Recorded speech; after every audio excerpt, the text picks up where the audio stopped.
தூத்துக்குடி தொகுதியில் கெத்து காட்டப் போவது யார்? தென் மாவட்டங்கள்ல அமைஞ்சிருக்க முக்கிய தொகுதிகள்ல முத்துநகர் என்று அழைக்கப்படுற தூத்துக்குடி தொகுதியும் ஒன்று. இங்க நாட்டின் பெருந்துறைமுகங்களில் ஒன்றான வஉசி துறைமுகம் அமைஞ்சிருக்கு. இதனால தென் தமிழகத்துல தொழில் நகரமாக தூத்துக்குடி விளங்குது. தூத்துக்குடி தொகுதி இதுவரை 16 தேர்தல்களை சந்திச்சிருக்கு. இதுல காங்கிரஸ் கட்சி 1952, 57, 62ன்னு 3 தேர்தல்கள்ல வெற்றி பெற்றிருக்கு. அதன் பிறகு திராவிட கட்சிகளே ஆதிக்கம் செலுத்தி வருது. இதுல திமுக 7 முறையும் அதிமுக 6 முறையும் வெற்றி பெற்றிருக்கு. இந்த தொகுதியில வெற்றி பெற்ற எஸ்.என். ராஜேந்திரன், பி. கீதா ஜீவன், சீதா செல்லப்பாண்டியன் ஆகியோர் அமைச்சர்களா இருந்திருக்காங்க. தூத்துக்குடி மாநகராட்சியை மட்டுமே உள்ளடக்கிய இந்த தொகுதியில ஆண் வாக்காளர்கள் 1,20,614 பேர், பெண் வாக்காளர்கள் 1,27,623 பேர், மூன்றாம் பாலினத்தவர் 63 பேர்னு மொத்தமா 2,48,300 வாக்காளர்கள் இருக்கிறாங்க. இதுல நாடார் சமுதாயத்தை சேர்ந்தவங்க 36%, பெர்னாண்டோ 19%, தேவேந்திர குல வேளாளர் 9%, பிள்ளைமார் 8%, முஸ்லிம்கள் 4% பெரும்பான்மை வாக்காளர்களா இருக்கிறாங்க. தூத்துக்குடி தொகுதியின் முக்கிய பிரச்சனையா மழைக்காலங்கள்ல வெள்ள நீர் தேங்கிறது இருந்தது. இதனால மக்கள் கடுமையாக பாதிக்கப்பட்டாங்க. ஆனா இந்த பிரச்சனைக்கு இப்போ ஓரளவுக்கு தீர்வு காணப்பட்டிருக்கு. கடந்த ஆண்டு வடகிழக்கு பருவமழையப்ப பெரிய அளவுல பாதிப்பு இல்லாம மழை நீர் வடிஞ்சிருச்சு. குடிநீர் பிரச்சனைக்கும் தீர்வு காணப்பட்டிருக்கு. காற்று மாசை குறைப்பதற்காக அதிகமாக மரக்கன்றுகளை நடுற பணிகளும் மேற்கொள்ளப்பட்டிருக்கு. தூத்துக்குடியோட பிரதான பிரச்சனையாக போக்குவரத்து நெரிசல் இருக்கு.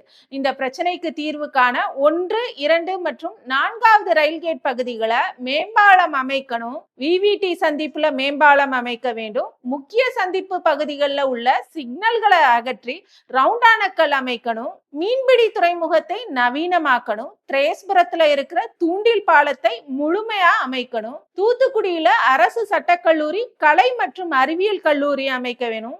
அப்பப்ப மழையால உப்பு உற்பத்தி பாதிக்கப்படுற போது அரசு நிவாரணம் வழங்கணும். தூத்துக்குடியிலிருந்து சென்னைக்கு கூடுதலா ரயில் இயக்கணும் போன்ற கோரிக்கைகள் தூத்துக்குடி தொகுதி மக்களின் எதிர்பார்ப்புகளாக இருக்குது. கடந்த 2021ஆம் ஆண்டு நடந்த தேர்தல்ல திமுக சார்பில் போட்டியிட்ட பி. கீதா ஜீவன் 92,314 வாக்குகள் பெற்றாங்க.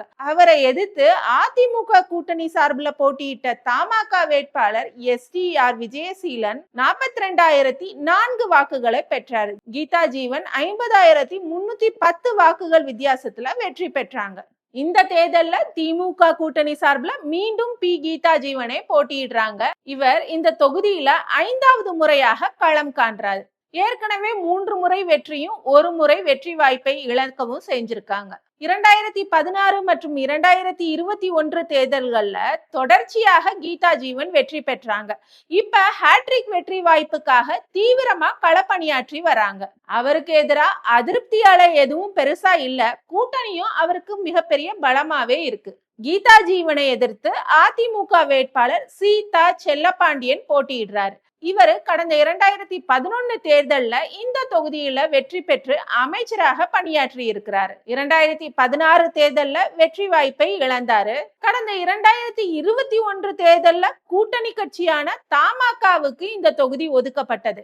இந்நிலையில இந்த முறை அதிமுக நேரடியா களம் காணுது. சீதா செல்லப்பாண்டியனே மீண்டும் போட்டியிடுறாரு. தூத்துக்குடி தொகுதியை பொறுத்தவரை அதிமுகவுக்குன்னு வலுவான வாக்கு வங்கியும் இருக்கு. நாம் தமிழர் கட்சி சார்பில் ஆர். ஜேக்கப் தேவதாஸ் அபிஷேக் போட்டியிடுறாரு. கடந்த 2021 தேர்தல்ல இத்தொகுதியில போட்டியிட்ட நாம் தமிழர் கட்சி வேட்பாளர் வேல்ராஜ் 30,937 வாக்குகள் பெற்றாரு. இந்த தேர்தலிலும் நாம் தமிழர் கட்சி கணிசமான வாக்குகளை பெறும்னு எதிர்பார்க்கப்படுது. தாவேகா சார்பில் நடிகர் விஜயின் நண்பரும் திரைப்பட நடிகர் மற்றும் இயக்குனருமான ஸ்ரீநாத் போட்டியிடுறாரு.